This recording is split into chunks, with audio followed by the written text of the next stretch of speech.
Tiga cara kita nak buat orang tu perasan yang sebenarnya kita suka kat dia. Cuma kita ni segan, malu nak nyatakan perasaan kita terhadap diri dia secara terbuka. Yang pertama, tunjukkan minat kita pada dia secara konsisten, tetapi janganlah terlalu menonjol sangat. Sebagai contohnya like ataupun react dekat dia punya status ke, kat story ke, dan bukan sesuatu yang terlalu personal. Kemudian boleh juga tanya soalan yang berkaitan dengan minat dia. Sebagai contohnya, minggu lepas awak pergi hiking dengan siapa, dekat mana. So dari situ si dia tu akan mula perasan yang kita ni perhatikan dia lah. Perhatikan dia dan juga ambil tahu tentang diri dia.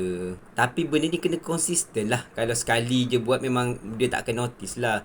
Tapi kalau kita buat berkali-kali, insyaAllah dia akan perasan lah akhirnya. Yang kedua, cuba puji dia sekali-sekala. Dengan nada yang biasa-biasa lah. Janganlah terlalu obvious sangat kan. Style lah warna baju hari ni kena betul dengan diri awak ni. Kesannya dia rasa dihargai, tapi dia tak akan rasa diri dia dipancing dengan kuat lah. Yang ketiga, tunjukkan yang kita ni selesa bila ada dia dekat sekeliling kita. Senyum, layan, jawab dia, respons dia dengan nada yang lebih terbuka bila dia join perbualan tu. Kemudian luah sikit perkara-perkara peribadi, berkongsi-kongsi cerita sikit dengan si dia tu.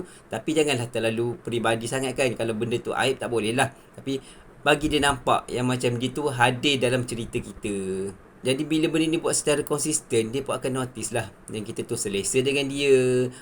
Kita nampak macam happy bila ada dia kat sekeliling. Juga tak semualah perasaan kita perlu diluahkan dengan kata-kata. Kadang-kadang perbuatan macam tu pun dah boleh memberikan hint kepada si dia yang kita disuka kat dia. InsyaAllah. Kalau nak lebih jelas lagi, nyatakan je lah terus. Hilangkan perasaan malu kita tu. Jelas-jelas bagi tahu kat dia. Tapi bila kita dah luahkan perasaan kita, kita kena berlapang dada lah sama ada dia nak terima ataupun tidak. Kalau tak terima, tak apalah, move on lah kan. Nak buat macam mana kan. Tapi anda kata dia bagi hint yang baik, dia bagi respon baik, Alhamdulillah, ke jenjang pelamin lah jawabnya. Ini cerita kalau anda ada orang yang suka sekeliling anda lah. Tapi kalau tak ada, memang tak ada pun, pergi je kat Tijanah.my tu. Kat situ ramai calon yang memang serius nak cari jodoh. Mungkin calon anda boleh dijumpai dekat sana. InsyaAllah jumpa kat Tijanah, okey?